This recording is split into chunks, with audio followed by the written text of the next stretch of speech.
नमस्कार बंधुरा मैत्री रान्नाघरे आपनादेर स्वागत। तो आज के आमी आपनादेर पाटिसापटा तैरी करे देखाबो। सामनेई तो पौष संक्रांति कयेकदिन परे, सेई जन्य एखन शुधु पिठेपुली बाड़ीते हच्छे आर आपनादेर सेई पिठेपुली शेयार करछि। तो आज के आमी करबो पाटिसापटा। तो पाटिसापटा किभाबे करी देखते थाकुन। এই দেখুন কড়াই বসিয়ে দিয়েছি। এবার কড়াইতে আমি আর কড়াইতে আমি সমস্ত নারকেল কুড়া নিয়ে নিচ্ছি। একটা মাঝারি সাইজের নারকেল নিয়েছি আমি পুরে।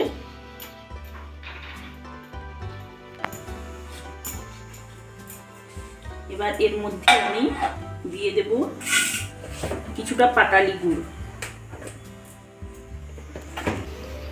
এই যে পাটালি গুড় আমি নিয়ে নেব। পাটালি গুড়টাকে আমি একটু ভেঙে নিব। এই 4 টুকরো নিয়েছি, এইভাবে ভেঙে নিচ্ছি।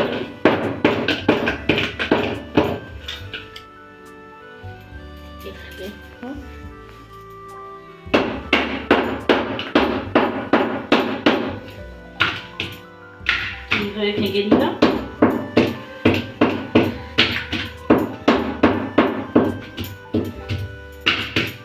এবার এটা আমি নারকেল করার উপর দিয়ে দেব। এরকম দিয়ে দিলাম। আর আমি কিছুটা চিনি দেব।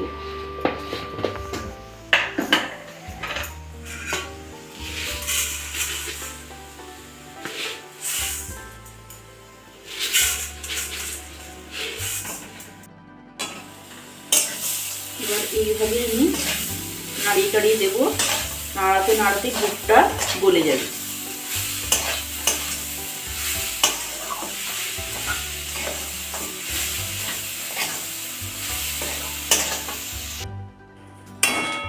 গুড় তৈরি হয়ে গেছে। এবার আমি আঁচ বন্ধ করে দেব।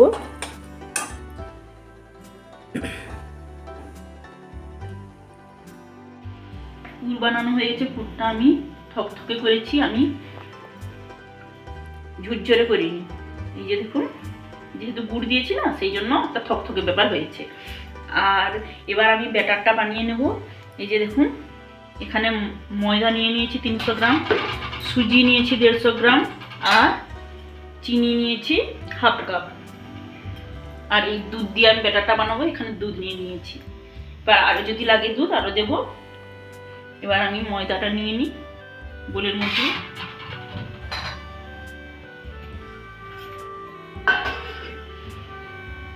সুজিটা নিয়ে নিই আর পরিমাণ মতো নুন দিয়ে দেব।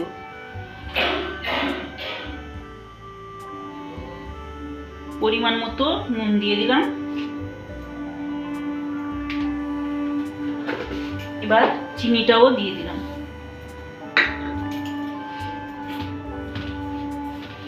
এবার এটা আমি মাখিয়ে নিই সমস্ত উপকরণ।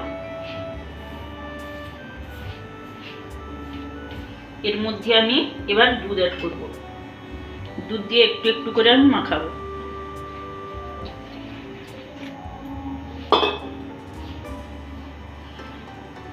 দুধ আরো আছে, যদি লাগে ব্যাটার বানাতে আমি আরো দুধ দেব।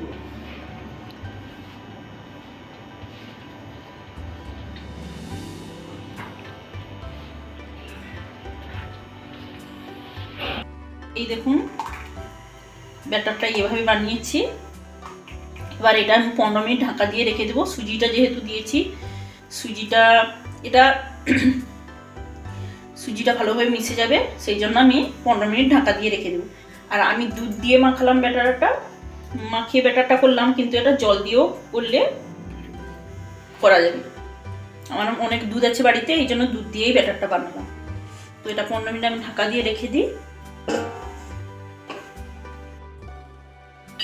15 মিনিট হয়ে গেছে। এবার আমি ঢাকাটা খুলে নিব।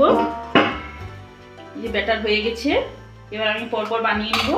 আগে এই যে ওভেনে আমি আঁচ জ্বালিয়ে ননস্টিক তাওয়া গরম হয়ে গেছে। ওখানে তাওয়া বসিয়েছি আর তাওয়া গরম হয়ে গেছে। এবার আমি অয়েল ব্রাশ করে দিলাম। আমি তাবুতে করে পরিমাণ মতো আমি দিয়ে দেবো, দিয়ে এই তাবুর পেছন এইভাবে মিলিয়ে দেবো।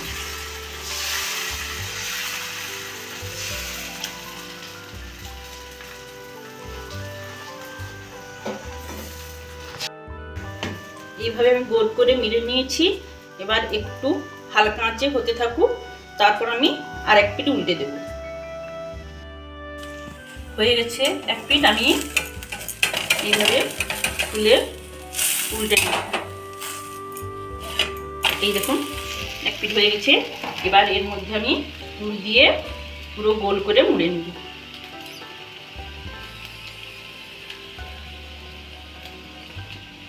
এইভাবে আমি দিয়ে পুরটা দিয়ে দিলাম।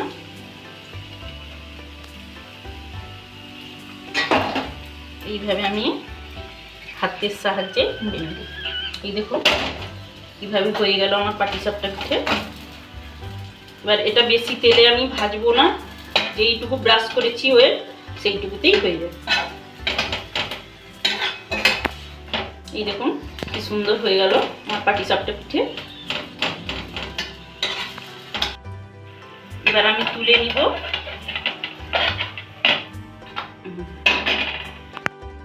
আবার অয়েল ব্রাশ করে নিব।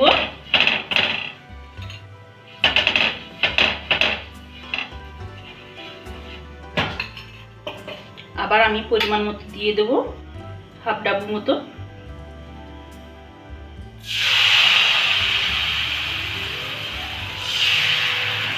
এই একই প্রসেসে ডাবল উল্টো দিক দিয়ে আমি এইভাবে গোল করে ঘুরে নিই।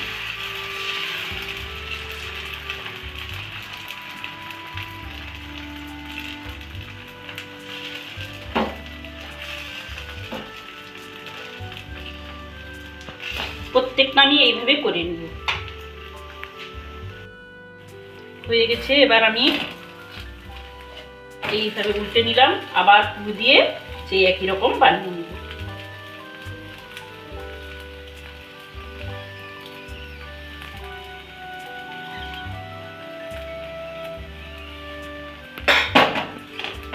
সেই রকম গোল করে আমি মুড়ে নিব।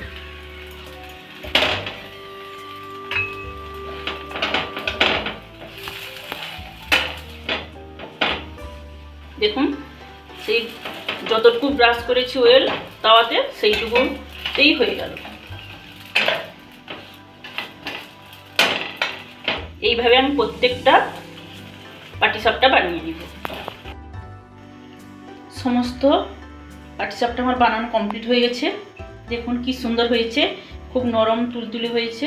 এগুলো যদি ঠান্ডাও হয়ে যায় পরের দিন খাওয়া যাবে, নরমও থাকবে।